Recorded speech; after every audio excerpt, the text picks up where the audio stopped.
judge logic. Welcome, ladies and gentlemen. It's your boy, Judge Logic. I'm back. And I missed you guys. And I want to apologize because I got caught up in the world of people like God Logic and all these TikTok preachers. I got caught in the world of going on there and trying to build a little following and talk to some people and spread my message because it's a little different, see what people think. And all I do is get attacked and kicked out of rooms. And, that didn't really work for me because I'm not here to argue. I'm here to spread light. And although we have differing beliefs, we can practice the truths within religion to come to some form of conclusion of what we're talking about. But not many were interested. So let's get into it today. I made this video because, I'll let you listen and decipher between what you hear. But again, too many religions are talking about other religions and they haven't done the research that they need to be able to actually speak on the other religion as far as what they offer or what they do. And here's a prime example of this. Let's get into it. What do you live by? I'm a Buddhist. So it's all about yourself. Come on, No. give it up. No. The first take is, let's be honest, Buddhist is all about self. Okay, in Buddhism, they have what's called the Bodhisattva vow. The Bodhisattva vow expresses that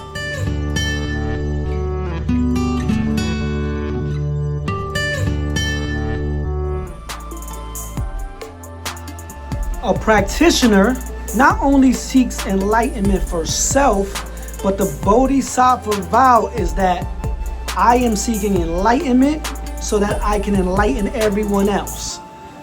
Long story short, I am learning to eradicate suffering in my life so that I can now show the world how to take suffering out of their lives. That's the Bodhisattva vow. So how is that selfish if I'm only doing it for everybody else? No, it's just about being, I guess you could say that. But I know. Not only do we have a Christian not knowing what they're really talking about, but neither does this Buddhist practitioner. And I'm not judging her because she's young. I know, I know Buddhism. So let's play it out. What is the top accomplishment of a Buddhist? I guess just to be a good person and... No, to reach nirvana, you know that. Well, yes, but not everyone can reach nirvana. I know, but you want to It's try not to possible. ascend, right? And so it's all about yourself, all inward looking, right? To try to limit your touch with the outside world. Yeah, that's right. Buddhists cannot be attached to the idea of accomplishments. That's another attachment. So false, Charlie Kirk. No, they can't. That can't be the greatest achievement because you can't be attached to achievements. No attachments. And then you have this young lady talking about, it's just to be a good person. It's so much more deep principles and teachings in Buddhism to just say it's just to be a good person. Although the practice will lead you to be a good person, just as the true practice of Christianity will lead you to be a good person, just like the true practice of Judaism will lead you to be a good person, just like the true practice of becoming a Muslim or the Nation of Islam is to be a good person. And for her to say not everyone can reach nirvana, you're wrong, sweetheart. Not everybody will reach it this life. I've been out to Thailand and studied with Buddhist monks. I practice Buddhism every day for the last 5 years while studying Christianity, while reading the Quran and learning about the Torah.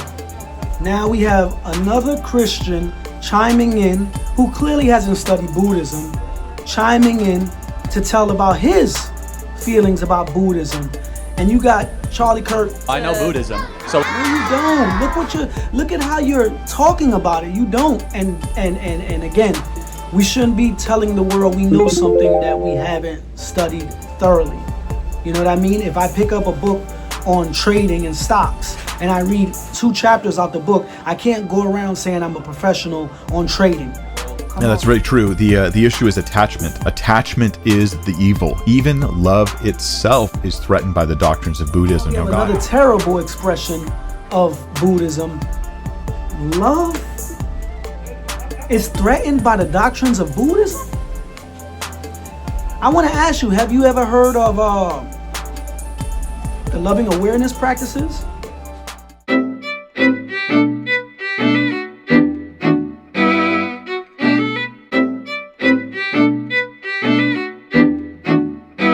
In Buddhism, they have a practice called a loving kindness practice, right?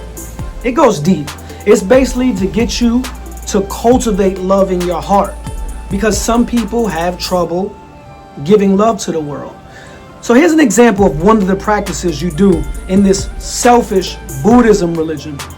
What you would do is you would create a puja table and you would put some of your favorite people on that table. You will then begin to speak positive affirmations and positive things that you want to say and feel about these people. Then you will place people you dislike.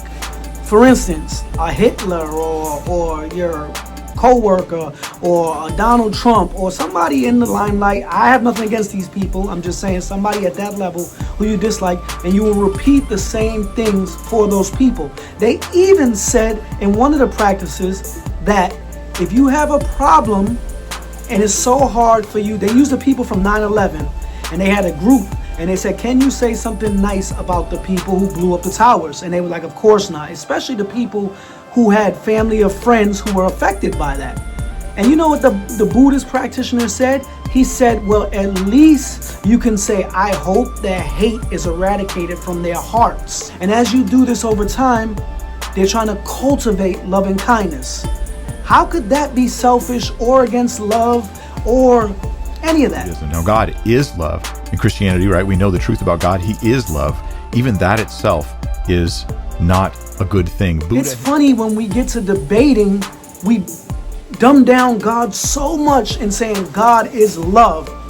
Christianity doesn't teach God is love. It teaches that love is an aspect of God, but there's so much more. You guys believe God is judgment, creation, all knowing, all understanding, all this. Like, how could he just be love? But for an argument, of course, we will say, all Christians know God is love. No, he's way more than that. But again, for an argument to show that Buddhism is attacking Christianity or the beliefs, they'll tell it that way. But guys, come on. Study for yourself to show approved. Like Jesus said, study to show yourself approved. God is ineffable, unable to be described with words. For me, I know all the rest of the world and all the religions, they can explain God, break it down, tell you what he wants, what he doesn't want, where he's at, what he looks like. I know, I can't.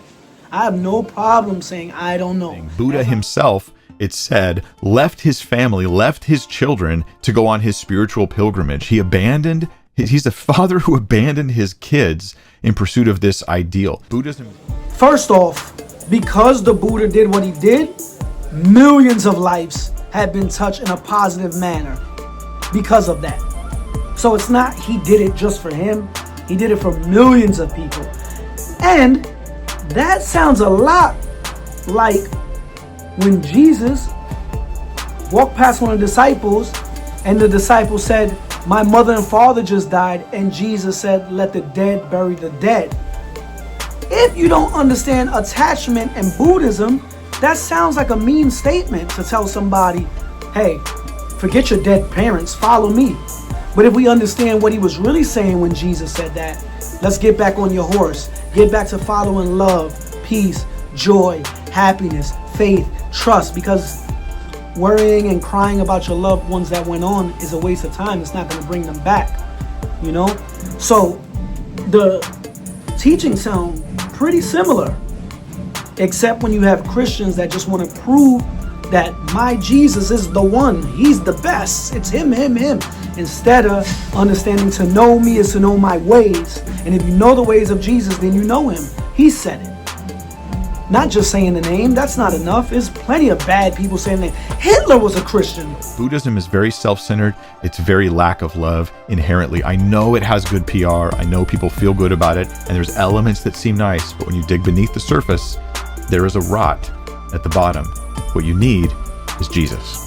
And now we see he's just going on a rant of how bad Buddhism is. It's very bad. It's inherently wrong. I know it has good PR. What does that mean, it has good PR? And again, the teachings is to say don't be anything. Kind of like how Jesus wasn't telling people to be a Christian. It was Paul and the rest of the goons that came up with the term Christian and made people Christians. Jesus never said to join my religion called Christianity, and Buddha never said to join my religion called Buddhism. When you dig deep, it's a rock. Have you dug deep? How far has your studies into Buddhism gone to be able to give a full assessment and opinion of what the religion has to offer? He closed with a rant about how bad Buddhism is, but not saying this teaching in Buddhism is bad. He's just throwing it out there in general and generalizing everything and saying it's bad, you guys need to stay away from it. And again, as I always say, you guys make your own decisions, assessments of what you follow and believe. But I will close by saying this. For these videos, you guys don't understand how much heat I get for putting out these videos because I interpret the Bible differently than most. And I'm cool with that. But I will say that I feel that I am studying the tree of God. Everything is a branch. So in my world, I know in your world, you might believe I'm going to hell for some of the things I say. I will say my life matches Jesus by deed. Yes, I'm not at his level. I still make tons of mistakes. I still do things that he wasn't doing, but my life day to day looks like his. Helping kids, giving advice, talking about scriptures. You know, it's not just arguing all day. You can go to my socials and see that I really live this life and have lived it since 2006. Okay? So, I doubt that I'll be in hell. This how that y'all believe in that I don't really believe in. You can watch one of the earlier videos that shows my explanation of hell, logically, of what I believe Jesus meant when he talked about hell. But again, if I'm studying the tree of God and I'm right, you guys are just studying a branch. Whether your religion is Christianity, Muslim, Buddhism, Judaism, you guys are just studying one branch of the tree. And I'd be getting the whole tree. So, I'm not saying you're wrong and I'm right, or I'm right and you're wrong. I'm saying study to show yourself approved. Read for yourself. Don't let them dictate scriptures to you. Don't let them tell you what others are saying. Study for yourself and see what it means to you. And of course, we're going to end with Brad. Beliefs guide us. In order to chase a God, you have to believe that there's one first, or believe that what they said about the God was true. So belief guides us. Religion divides us. No matter how many people feel out there, the big religions are dividing us. Christians are here, Buddhists are here. This video shows it perfectly. Christians that don't know nothing about Buddhism arguing with a Buddhist that doesn't know nothing about Buddhism. Perfect example of where we're in the world. And these people have big platforms, so they're talking to millions of people. So it is affecting the world. Actions define us. All right? You could talk the talk all you want. But if you're really walking with God, people will see it in your life. You know, people will be helped. Your Jesus said it. How have you fed me? How have we fed you when you fed the poor? How have you clothed me when you clothed the poor? Do for the least of these and you have done unto me. All right? Start practicing your religion for real, Christians. Stop quoting scriptures and fighting people because they don't believe like you. And start doing the things that Jesus said. And finally, truth refines us. That's what this show is all about. Separating truth and belief, because truth will get you to God. Belief, like I said, it will guide you, but it won't get you there because there's steps that have to be taken to take the belief to knowing. You have to go from belief to knowing for it to be real. And those who don't know, I'm not trying to argue with you. I just say I hope you know. Again, I love y'all for real. I'm putting out these videos. You know what I mean? I know plenty of the world is doing it for money. And if I wanted to do it for money, I'd just become a God logic guy and just argue scriptures all day. Because I'm really good at knowing the scriptures. I really know the scriptures. But I'd rather not. I'd rather be the light and be the change I want to see in the world. And again, if people want to argue, I'm down. I'm down to debate. It's fun. But I'm not going to focus on that. I'm going to focus on loving y'all, by utilizing all the work that I've put in all over these 20 years, and hopefully give it back to y'all. And like I said, through my religion, I have the peace that Jesus spoke about that goes beyond understanding. I have the wisdom of the Buddha to do the best things, to create the best path for my life so I can help others. I got the discipline of Muhammad, whereas there has to be disciplines in your life. A disciplined man is a controlled man. A wild man is a wild man. And it is what it says. And Judaism, from Judaism I learned, the knowledge, the study, and I'm out. I love y'all. See you next time. Judge Logic out.